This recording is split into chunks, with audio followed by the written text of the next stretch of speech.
խնդրենք հիշեցեք, որքան ժամանակ է, որ պարոն Չալաբյանը կալանքում է գտնվում, վերջին անգամ երբ եք խոսել, ինչ դրամատրություն է, ինչ վիճակ։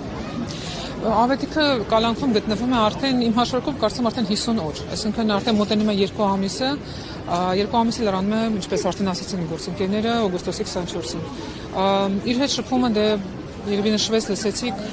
ամբողջությամբ սահմանափակված է, մենք իրեն տեսակցելու հնարավորություն չունենք ցավոք սրտի, ոչ ընտանիքը, ոչ նույնիսկ պատգամավորները կարող են իրեն տեսնել, այսինքն իր հետ շփումը միայն կամ փաստաբաններն են իր հետ, ասենք, հանդիպումները քրեական գործի մասով կամ իմ հետ հեռախոսի կապը ցենց օրական մի քանի րոպե իրենց տաքսոֆոններով այսպես կոչված բանտում, որից օգտվում են պատկերացնենք 4 հատ հեռախոսից 30 հոգի մարդ հերթականից, որպեսզի կարողանան իրենց ընտանիքների հետ խոսել։ Մենք խոսում ենք օրական 4-5 րոպե, որպեսզի հասկանանք առողջական վիճակ, ինչ որ ընթացիկ նորություններ, կենսաղային հարցեր, այնտեղ հանձնողներ, ինքը առողջական Դեսեք, ինքը հետազոտություններ է անցնում, ինքը ունի առողջական խնդիրներ, որը անդադ հսկողության տակ է սրտաբանական թեմաներով, չեմ ուզում ուղղակի մանրամասները ստեղ պատմել, բայց ամեն այս պայդրությամբ ոնց որ թե շատ խիստ բաներ չունենք, խնդիրներ, հա, բայց ինքը պետք է անդադ հսկողության տակ լինի, անալիզներ հանձնի, որոշակի պրոցեդուրաներ անցնում, այսինքն այդ բանտը բան չի, էլի, վերջը սանատորիա չէ, այսպես ասած, իր համար ու ցանկացած մարդու համար ընդհանրապես կալանքում գտնվել է, երբ որ չես գործել որևէ լուրջ հանցագործություն, լրիվ անտեղին փորձառություն։ Արմավիր քրեակատարողական քննարկում, ինքը այնտեղ է եղել նաև 4 տարի առաջ, պայմանները, որ պատկերացնենք 12 քառակուսի մետր սենյակում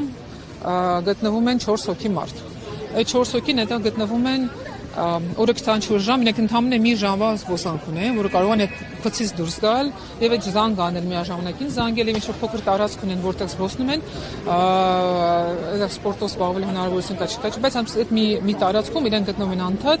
իրենց բացի մնացած բոլորը ծխում են, որ պատկերացնենք ինչ վիճակ է, էլի, ասենք այդ խցում դիրով, ու բանտելիքն է իր պատմելով եւ քաղաքբանտարկյալներ շատ կան քաղաքական կալանավորներ, հա, չի, սովորական այլ հանցագործությունների համար կալանավորված անձին։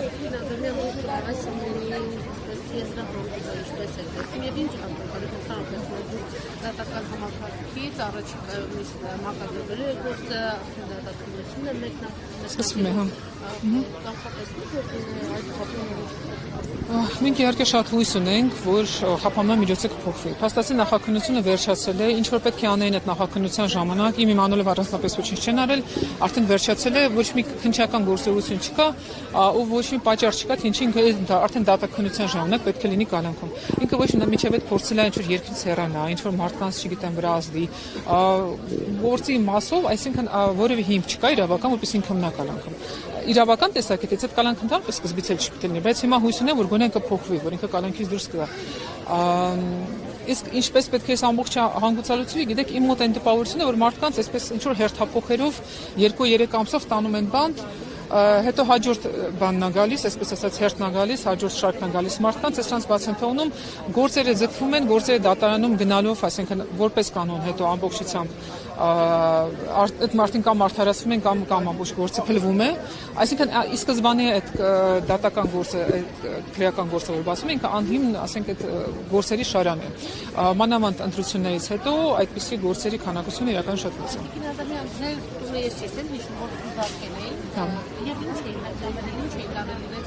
եթե ինչ-որ բան տարեն ասում վերադարձել։ Իրենք ճիշտ ասած մեր տունը խուզարկեցին, երեխաներին զարթնացրեցին, մտանետ սենյակները նայեցին, այդ ամբողջ խուզարկությունից հետո իրենք վերցրեցին մի հատ ավետիքի հեռախոս։ Հա, այսինքն ես նույնիսկ չեմ կարծում իրենք ինչ-որ բան փնտրում էին, որպես այդպեսին, այնտեղ նպատակներ գալ, այդ ցուցադրել այդ խուզարկությունը ավետիքին ձերբակալել եւ տանել։